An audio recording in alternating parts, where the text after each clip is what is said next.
Did you conduct at least one?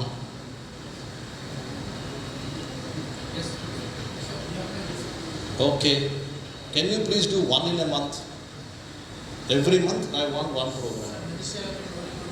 I will talk to the Honorable Minister, you don't worry about all that.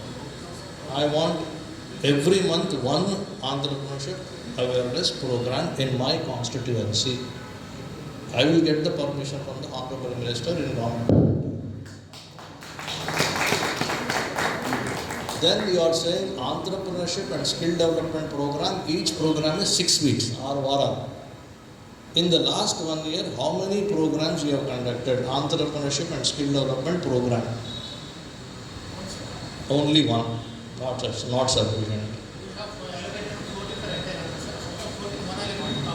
I will make a proposal, I will talk to the Honorable Minister. I want every month one program to start. Every month. Let us talk about you. We will not talk about others. State government. So you should do it. You should do it. Center or state, you should do it. I am answerable to the youth and women. I want this to happen for the youth and women. Who does it, I am not bothered. Center or state, both connected, you do it. Then management development program is only 5 days. I am not so much keen on MDPs. I am very, very important on, very much concerned and interested in EAP and EADP. ఈ రెండు every month జరగాల్సిందే, start అవ్వాల్సిందే Bapatla parliament కాన్స్టిట్యుయెన్సీలో. I should tell you one thing. Earlier I was CMD LIDCAT, Leather Industries Development Corporation of Andhra Pradesh. అప్పుడు మేము ఒక కార్యక్రమం చేశాం. Leather industries development corporation of ఇండియాలో అప్పుడు ఆంధ్రప్రదేశ్లో ఏమిటి అంటే, అట్టడుగు వర్గాల్లో ఉన్న లెదర్ ఆర్టిజన్స్ ఎవరైతే గ్రామాల్లో ఉంటారో వాళ్ళు పనిచేసే తీరు, చేతులతో చేసే పని బాగుండేది కాదు, అన్హైజీనిక్, ఆరోగ్యానికి మంచిది కాదు. సో ప్లస్ వాళ్ళకి ఏమి వచ్చిందని దాంతో ఆదాయం చాలా తక్కువ వచ్చేది.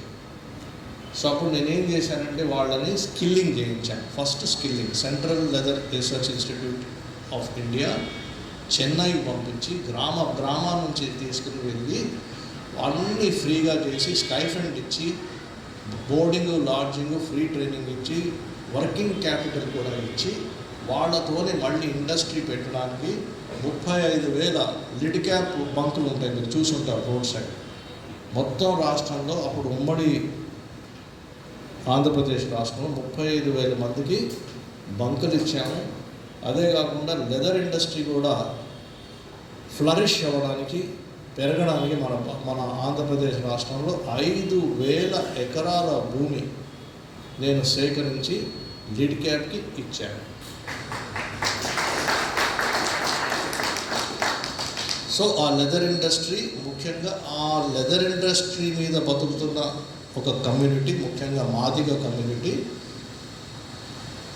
బిలో ద పవర్టీ లైన్ నుంచి పైకి రావాలి అనే ఉద్దేశం. సరే, ఆ తర్వాత ఏమైందంటే రాజకీయాలు జరిగాయి, వాళ్ళకి రావాల్సింది రాలేదు. 5,000 ఎకరాలు అలాగే ఉండిపోయినాయి, ఇప్పుడు కూడా ఉన్నాయి 5,000 ఎకరాలు. 1,60,60,000 మందికి ఎవరినైతే మనం ట్రైనింగ్ పంపించామో, ఈ మోడల్ మీకు చెప్తున్నాను. I want you to understand this model. ఈ ఎవరినైతే మనం సెంట్రల్ లెదర్ రీసెర్చ్ ఇన్స్టిట్యూట్కి ట్రైనింగ్కి పంపించామో వాళ్ళ మీద ఒక కండిషన్ పెట్టాము. ఆ కండిషన్ ఏమిటి అంటే, వాళ్ళు ట్రైనింగ్ పోయి వచ్చిన తర్వాత గ్రామానికి, ఆ గ్రామంలో ఇంకొక 10 మందికి లెదర్ ఆర్టిజన్స్కి వాళ్ళు ట్రైనింగ్ ఇవ్వాలి. అంటే TOT అంటారు, training of the teachers, training of the trainers. So ఎవరైతే వెళ్ళారో వాళ్ళు TOT అయ్యి ఇంకొక 10 మందికి ట్రైనింగ్ ఇచ్చారు. సో 1,60,000 మంది ఎవరైతే CLRIకి వెళ్ళి ట్రైనింగ్ తీసుకుని మళ్ళీ గ్రామాలకు వచ్చి ఒక్కొక్కళ్ళు 10 మందికి చొప్పున ట్రైనింగ్ ఇచ్చారో, అప్పుడు టోటల్గా ఎంతమందికి ట్రైనింగ్ వచ్చిందండి? ఏమండి? 16 లక్షలు. 16 లక్షల మందికి ట్రైనింగ్ వచ్చింది. This is the model. I want you to understand this model. So ఆ తర్వాత మళ్ళీ మనం ఏం చేసామంటే మలుపు కార్యక్రమం ఇంకోటి పెట్టాం. I had 2 foundations, KP foundation and మలుపు ఫౌండేషన్. మలుపు ఫౌండేషన్లో ఏం చేసామంటే ముఖ్యంగా విశ్వకర్మకి మలుపుకి కనెక్షన్ ఉంది, సిమిలారిటీ ఉంది. మలుపు ఫౌండేషన్లో ఏం చేసామంటే యువకులతోనే మాట్లాడుతూ, ఇందాక నేను చెప్పాను కదా, ఏమని చెప్పానంటే నాకోటి ఎంపీ లేదా ఎమ్మెల్యే వెనకాల పరిగెత్తితే లాభం లేదురా బాబు, ఆ బండ్లు జీపులు వెనకాల పరిగెత్తితే లాభం లేదు. నీవు గర్వంగా బతకాలి అంటే నీకు ఒక నైపుణ్యత ఉండాలి. నీ నైపుణ్యతతో నీవు ఉద్యోగం సంపాదించాలి, లేదా ఒక చిన్న బిజినెస్ యూనిట్ పెట్టాలి. ఎకనామిక్గా నువ్వు ఎంపవర్ కావాలి. అప్పుడే నువ్వు గర్వంగా ఆత్మాభిమానంతో ఆత్మగౌరవంతో బతకగలవు. నిన్ను చూసుకుని నీ కుటుంబ సభ్యులు కూడా ఆత్మాభిమానం ఆత్మగౌరవంగా బతుకుతారు అని ఈ మలుపు కార్యక్రమంలో పెట్టి గ్రామానికి వెళ్ళి నేను మాట్లాడాను యువకులతో. ఎక్కడ మాట్లాడానంటే మన ఆంధ్రప్రదేశ్ రాష్ట్రమే కాకుండా, తెలంగాణ రాష్ట్రమే కాకుండా, కర్ణాటక రాష్ట్రమే కాకుండా, జార్ఖండ్కి, పంజాబ్ కూడా పోయి కలిసి వచ్చాను. అందరు యువకులు, కొన్ని లక్షలాది మంది యువకులు నాతో ఇప్పుడు కనెక్ట్ అయ్యారు ఈ కాన్సెప్ట్ మీద. వాళ్ళందరికీ బెనిఫిట్ రావాలంటే ఎక్కడి నుంచి రావాలి? విశ్వకర్మ నుంచి రావాలి. వాళ్ళందరికీ బెనిఫిట్ రావాలంటే ఎక్కడి నుంచి రావాలి? ముద్రా బ్యాంక్ నుంచి రావాలి. వాళ్ళందరికీ బెనిఫిట్ రావాలంటే ఎక్కడి నుంచి రావాలి? స్వానిధి నుంచి రావాలి. ఇది అధికారులు ఇది గ్రహించారు. ఇంతమంది మీ బెనిఫిట్ తీసుకోవడానికి రెడీగా ఉన్నారు. ఇప్పుడు మనం చూడవలసింది ఏంటంటే మీరు ఇస్తున్నారా వాళ్ళకి? మీ మధ్యలో బ్రిడ్జ్ ఏంటి? మీ మధ్యలో ఉన్న గ్యాప్ ఏంటి? ఆ గ్యాప్ని బ్రిడ్జ్ ఎవరు చేస్తున్నారు అనేది గట్టిగా మీరు గమనించవలసింది. ఇప్పుడు ఫైనల్గా వస్తే మన బాపట్ల పార్లమెంట్ కాన్స్టిట్యుయెన్సీలో నేను కొత్త స్కీమ్తో వస్తున్నాను, కొత్త కార్యక్రమంతో వస్తున్నాను. దాని పేరు స్కై డీప్. స్కై అంటే ఆకాశం, డీప్ DEP. ఆకాశం అని ఎందుకు పెట్టానంటే మీకు గుర్తుంటే ఒకసారి కమల్ హాసన్ ఒక పాట పాడాడు, ఆకాశం అనే వర్డ్తోనే ఒక పాట పాడాడు. ఏంటది?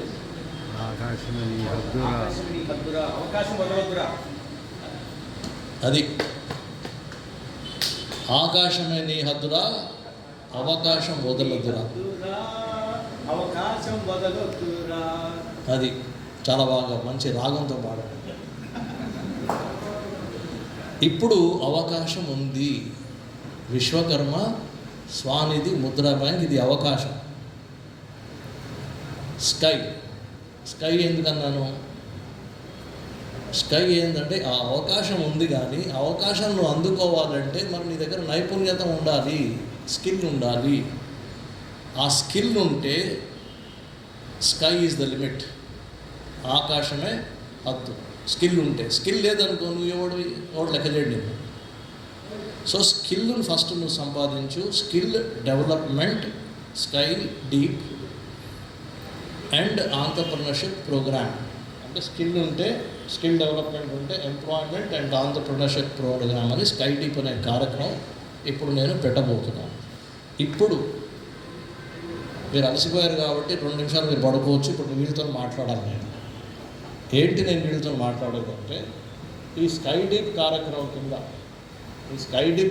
కింద మనం ఏం చేస్తున్నాం అంటే ప్రతి మండలానికి వెళ్ళి, I will go to every mandal starting from district head quarters. ఇక్కడ చాలా చాలా ఇంపార్టెంట్ అంశం ఏమిటంటే, ఈ స్కై డీప్ సెంటర్ అని ప్రభుత్వ భూమిలో ఎంపీడీఓ ఆఫీస్లో పెడతాం. అక్కడ ఏం చేస్తామంటే 4 రూములు పెడతాం. ఇదే హాల్ని 4 రూములుగా మేము డివైడ్ చేసుకోం. First room is called counselling centre. Counselling సెంటర్లో మహిళలు కానీ యువకులు కానీ ఎప్పుడైనా రావచ్చు. అక్కడ ఒక కౌన్సిలింగ్ ఆఫీసర్ ఉంటారు. ప్రభుత్వం నుంచి ఒక కౌన్సిలింగ్ ఆఫీసర్ ఉండి కౌన్సిలింగ్ చేస్తారు. కౌన్సిలింగ్ వచ్చిన వాళ్ళు ఒక మహిళ కావచ్చు, ఒక అబ్బాయి కావచ్చు, 4 సెషన్స్ కావచ్చు, 6 సెషన్లు కావచ్చు. ఆ కౌన్సిలింగ్ సెషన్స్ అయిన తర్వాత ఒక అబ్బాయి ఏమనొచ్చు, సరే సార్ నేను డిసైడ్ అయిపోయాను, నేను వెల్డింగ్ షాప్ పెడతాను అనొచ్చు. ఒక అమ్మాయి అనొచ్చు, నేను బ్యూటీషియన్ షాప్ పెడతాను అనొచ్చు, I don't know, or tailoring shop పెడతాను అనొచ్చు. వాళ్ళు ఇష్టం. వాళ్ళది డిసైడ్ చేసుకున్న తర్వాత కౌన్సిలింగ్ సెంటర్లో డిసైడ్ చేసిన తర్వాత మళ్ళీ ఇప్పుడు వాళ్ళకి నైపుణ్యత కావాలి. వెల్డింగ్ అన్నాడు కదా, మరి వెల్డింగ్ నేర్చుకోవాలి కదా అతను. Welding centre, skill development centre ఎక్కడ ఉంది? మన పార్లమెంట్ కాన్స్టిట్యున్సీలో ఏదో ఒక మండలంలో వెల్డింగ్ కోసం స్పెషలైజ్డ్ స్కిల్ డెవలప్మెంట్ సెంటర్ అక్కడ ఏర్పాటు చేసుకుంటుంది. టైలరింగ్ కోసం ఇంకో చోట, బ్యూటీషియన్ కోసం ఇంకో చోట, కార్పెంటరీ కోసం ఇంకో చోట, కంప్యూటర్స్ కోసం ఇంకో మండలంలో ఉంటుంది. సో అక్కడ అతనికి పంపించి 30 రోజులు కావచ్చు, 60 రోజులు కావచ్చు, 90 రోజులు కావచ్చు, ట్రైనింగ్ ఇప్పించి training certificate, national skill development corporation యొక్క సర్టిఫికెట్ ఇప్పిస్తాం. ఇది రెండవ ప్రక్రియ. అంటే ట్రైనింగ్ అయిపోయింది, కౌన్సిలింగ్ అయిపోయింది, ట్రైనింగ్ అయిపోయింది. కౌన్సిలింగ్, ట్రైనింగ్ అయిపోయిన తర్వాత ఇప్పుడు అతను లోన్ కోసం వస్తాడు. ఆ లోన్ కోసం వచ్చినప్పుడు సింగిల్ విండో, 3వ రూమ్, ఇక్కడ ఉన్న 3వ రూమ్లో సింగిల్ విండో. అక్కడ ప్రతి శుక్రవారం అందరు అధికారులు, అందరు డిపార్ట్మెంట్కి సంబంధించిన అధికారులు ఆ రూమ్లో ఖచ్చితంగా 10 నుంచి 5 వరకు కూర్చోవలసిందే.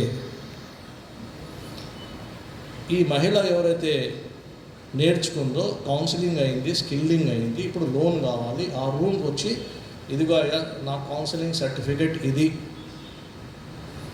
నా ట్రైనింగ్ సర్టిఫికెట్ ఇది, నేషనల్ స్కిల్ డెవలప్మెంట్ కార్పొరేషన్ వాళ్ళు ఇచ్చిన స్కిల్ సర్టిఫికెట్ ఇది, మీకు ఏమైనా డౌట్ ఉందా? లేదమ్మా బ్రహ్మాండంగా చేసావు, నాకు ఇప్పుడు 5 లక్షలు లేదా 10 లక్షలు లేదా 50 లక్షలు ప్రాజెక్ట్ పెట్టాలి, ఇదిగో ప్రాజెక్ట్ రిపోర్టు, ఇప్పుడు నాకు లోన్ ఇవ్వండి, మీకేం డౌట్ ఇప్పుడు చెప్పండి. అటువంటి వ్యక్తికి మీరు లోన్ ఇస్తారా, ఇయ్యరా? ఏమనట్లేదా? వాళ్ళు బుర్రపట్లేదా? ఏమంటే అటువంటి వ్యక్తికి మీరు లోన్ ఇస్తారా, ఇయ్యరా? ఇయ్యరా? సో కొంతమంది కనిపించలేదు, అందరు ఇస్తూ ఉన్నారు. సో అన్ని రకాలుగా అర్హులు ఉన్న వాళ్ళకి లోన్ ఇవ్వడంలో మీ ప్రాబ్లం ఏంటండి? కౌన్సిలింగ్ అయింది, స్కిల్లింగ్ అయింది, ఎలిజిబిలిటీ ఉంది, మీ దగ్గర ఇన్ని రకాల స్కీములు మీరు రాసి రాసి రాసి మా మొహాన్ని కొడుతున్నారు. మేము చదివి అలసిపోతున్నాం. మేము అన్నీ చేసుకుని వస్తాం, మీరు మాకు లోన్ ఇవ్వండి. ఇది 3వది. అంటే సింగిల్ విండోలో అది పొద్దున్న వచ్చిన 10 గంటలకి ఆవిడ వచ్చి నాకు లోన్ కావాలి ఇవన్నీ 3 సర్టిఫికెట్లు చూపిస్తే సాయంకాలం 5 గంటలకల్లా ఆమె దగ్గర లోన్ శాంక్షనింగ్ లెటర్ తోని బయటికి వెళ్ళాలి. ఇంకో రోజు వచ్చే అవసరం ఉండకూడదు. అది 3వ రూమ్. సరే పోయి ఆ యూనిట్ పెడతారు, టైలరింగ్ రూమో లేదా బ్యూటికో లేదా వెల్డర్ షాపు పెడతారు. పెట్టినప్పటి నుంచి అర్జెంటుగా డబ్బులు రావాలంటే రావు కదా, వర్క్ ఆర్డర్స్ రావాలంటే రావు కదా, చిన్న ఇబ్బందులు ఉంటాయి కదా, ఫస్ట్ టైం కదా వాళ్ళు చేస్తుంది. సో వాళ్ళకి హ్యాండ్ హోల్డింగ్ అంటాం. మళ్ళీ అప్పుడప్పుడు వచ్చి ఈ కౌన్సిలింగ్ సెంటర్కి వచ్చి అయ్యా నాకు చిన్న ప్రాబ్లం ఉంది, అర్థం కావట్లేదు, మీరు చెప్పండి. ఏం భయపడద్దమ్మా, ఏంటి నీకు ఆర్డర్ రావట్లేదా అని ఫోన్ ఎత్తుకొని ఇద్దరు ఫోన్ చేస్తారు, బాగా చేస్తూ ఉంది, నువ్వు కొంచెం ఆర్డర్ ఇస్తే కొంచెం బాగుంటుంది అని చెప్తారు, హెల్ప్ చేస్తారు. అది హ్యాండ్ హోల్డింగ్ అంటాం. ఆ వెల్డింగ్ షాప్ ఉన్నాడు, అయ్యి అన్నీ బాగున్నాయి, నాకు కరెంట్ రావట్లే, వెల్డింగ్ చేయాలంటే కరెంట్ కావాలి కదా, నా కరెంట్ రాడ్లు మాటిమాటికి కట్ చేస్తున్నాడు ఆయన. అదే అట్లా కాదని ఫోన్ చేసి అయ్యా కరెంట్ ఎలా ఇస్తాం 24 గంటలు, పోనీ 3 గంటలు పని చేసుకుంటారు. సమ్ హ్యాండ్ హోల్డింగ్ చేస్తే వాళ్ళు ముందుకు పోతారు. ఇది కార్యక్రమం స్కై డీప్. ఆకాశం ఈయనండి ఫోన్ చూసుకుంటున్నాడు, ఇది చెప్పండి ఒకసారి. ఆకాశం మళ్ళీ పాట పాడండి. ఆకాశం నీ హద్దురా, అవకాశం బదలొద్దురా. Good. So finally sky deep ఈ కార్యక్రమం మనం పెట్టిన